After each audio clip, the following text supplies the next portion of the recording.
پیارے بچوں السلام علیکم۔ آج ایک بار پھر 7ویں جماعت کی اردو کتاب سبق ہے سری نگر سے کارگل تک، اور آج ہم اس کا چوتھا پیراگراف پڑھیں گے۔ کل تک ہم نے پڑھا کہ کل کے پیراگراف میں دراز سے جب ہم کارگل کی اور جاتے ہیں تو ننگے پہاڑوں کا سلسلہ شروع ہوتا ہے۔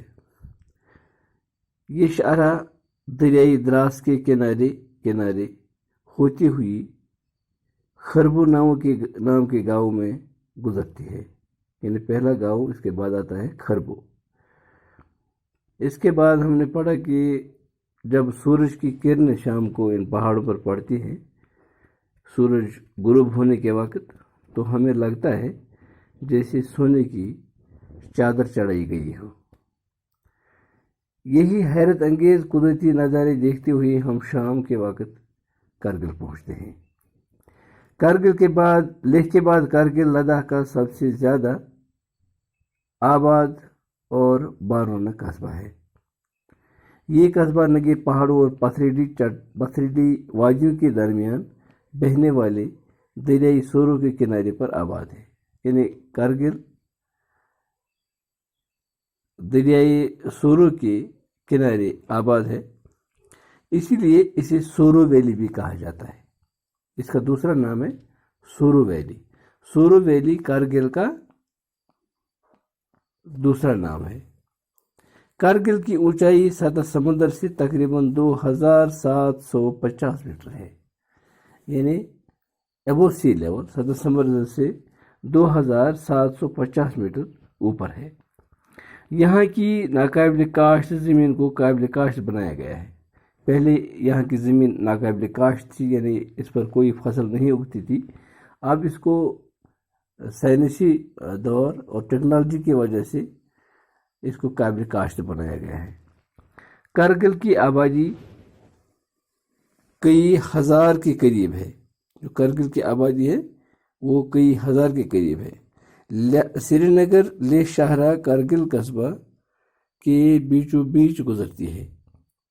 سری نگر سے لیہ جانے والی اور لیہ سے سری نگر آنے والی اکثر گاڑیاں رات کو کارگل میں ہی ٹھہرتی ہیں۔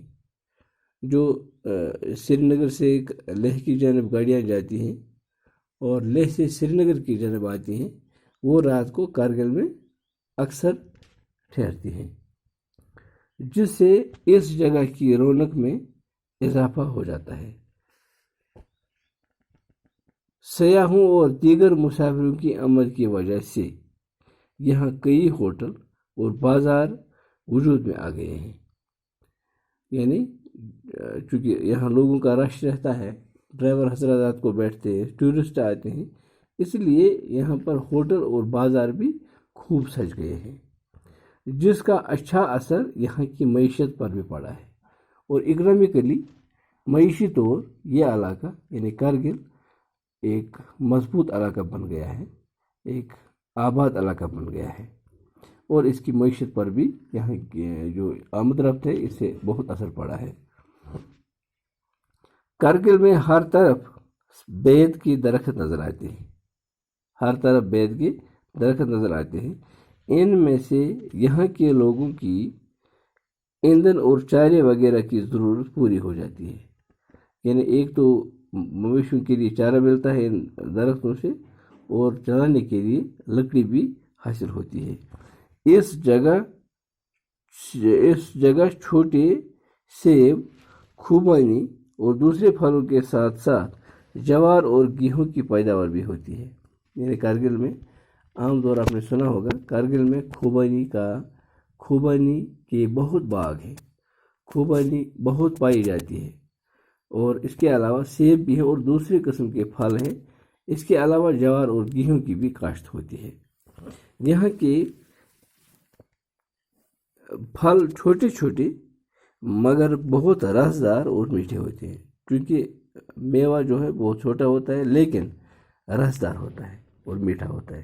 اس چھوٹے سے قطع زمین سے زیادہ پیداوار حاصل کرنے کی غرض سے یہاں عموماً سال میں 2 فصلیں اگائی جاتی ہیں، زمین میں 2 فصلیں اگائی جاتی ہیں سال میں۔ گویا علاقہ ملک سے الگ تھلگ ہونے اور جغرافیائی وجوہات کی بنا پر تعلیمی اور معاشی لحاظ سے پسماندہ ہے، مگر اب جدید تعلیم کی طرف خاص توجہ دی جانے لگی ہے، کیونکہ یہاں پر ملک سے یہ علاقہ الگ ہے اور جغرافیائی وجوہات، جغرافیائی پس منظر جو اس کا ہے وہ بھی الگ ہے۔ اس سے معاشی لحاظ سے، اکنامیکلی لحاظ سے پسماندہ ہے، مگر اب جدید تعلیم کی وجہ سے جدید تعلیم کی طرف خاص توجہ دی جانے لگی، جو ماڈرن ایجوکیشن ہے اس کی طرف خاص توجہ دی جاتی ہے۔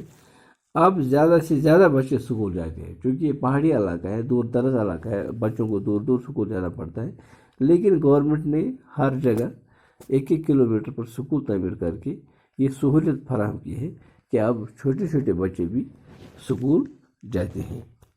اب یہاں بہت سے تعلیمی ادارے موجود ہیں، تعلیمی ادارے اسکول بہت بنائے گئے ہیں، جن میں پرائمری و middle school, higher secondary school اور ڈگری کالج شامل ہیں۔ یہاں پر higher secondary school, middle school اور ڈگری کالج بھی ہیں۔ کئی اسکول خالص لڑکیوں کے لیے ہیں، کچھ اسکول ایسے ہیں جو صرف لڑکیوں کے لیے ہیں، جہاں پر کو ایجوکیشن نہیں ہے۔